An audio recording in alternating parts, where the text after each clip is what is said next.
Welcome to the Daily Business and Finance Show. AI Revolution, Oppenheimer's 10 predictions, Bosch's job cuts in Germany, and Macy's $5.8 billion private takeover offer.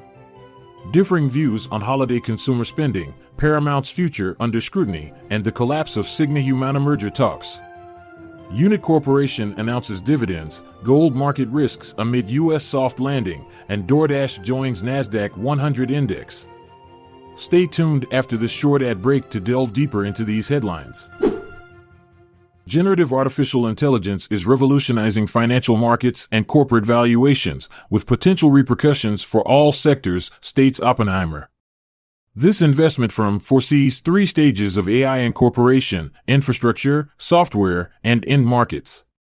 Major technology corporations such as NVIDIA and Microsoft have already made considerable progress in this field.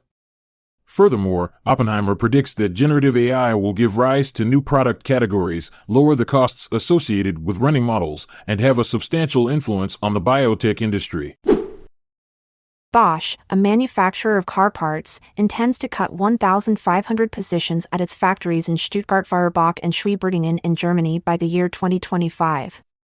This decision is a reaction to the changing needs and advancements in technology within the car industry. Ark House Management and Brigade Capital Management, 2 private equity firms, have put forth a bid to privatize Macy's. The bid is valued at $5.8 billion.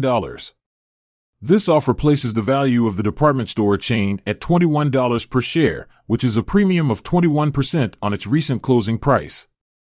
Despite surpassing financial expectations in the third quarter, Macy's shares have seen a decrease of approximately 14% this year.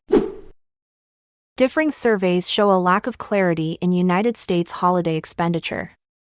A study by Monmouth University indicates that 55% of Americans plan to cut back on shopping due to inflation, especially those with an income less than $50,000. On the other hand, a Gallup poll suggests an average gift spending of $975, marking the highest since the year 1999.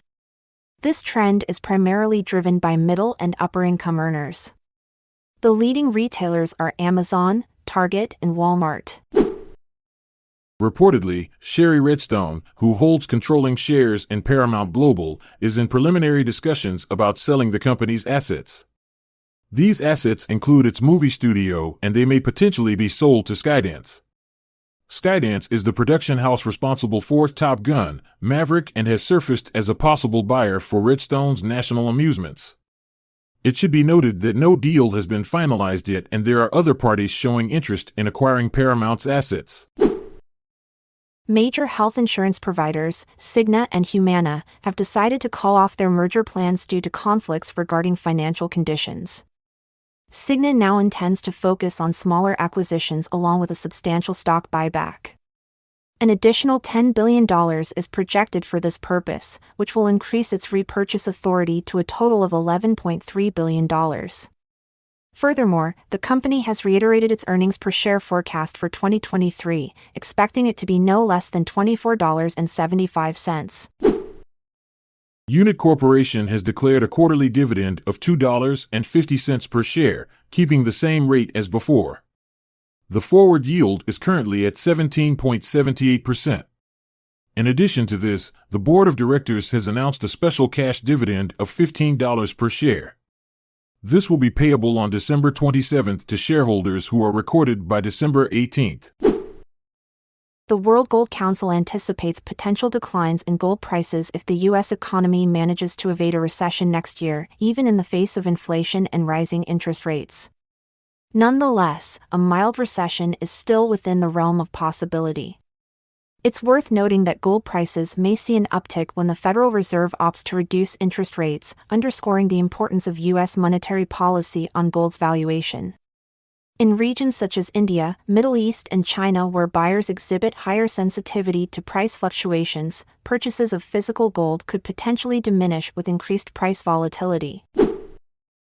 DoorDash, a company specializing in online food delivery, is set to become a part of the NASDAQ 100 index. This inclusion will take place before the market opens on December 18th. The NASDAQ 100 index is made up of the largest non-financial companies listed on the NASDAQ stock market. In the past year, DoorDash's shares have seen an impressive increase of over 85%. This culminated in a new 52-week high last Friday when shares reached $100.73. That's it for today on the Daily Business and Finance Show. Stay savvy, stay informed, and we'll catch you in the next episode. Until then, keep thriving. I'm Montgomery Jones. And I'm Amalia Dupre. Good night for now, until we cross paths again tomorrow. This content is sourced from the Seeking Alpha website, so support our podcast by becoming a Seeking Alpha Premium subscriber. See the show notes page for links to sign up. This episode is produced by Classic Studios. This podcast provides information only and should not be construed as financial or business advice. Check out our other podcasts in our network at classicstudios.com.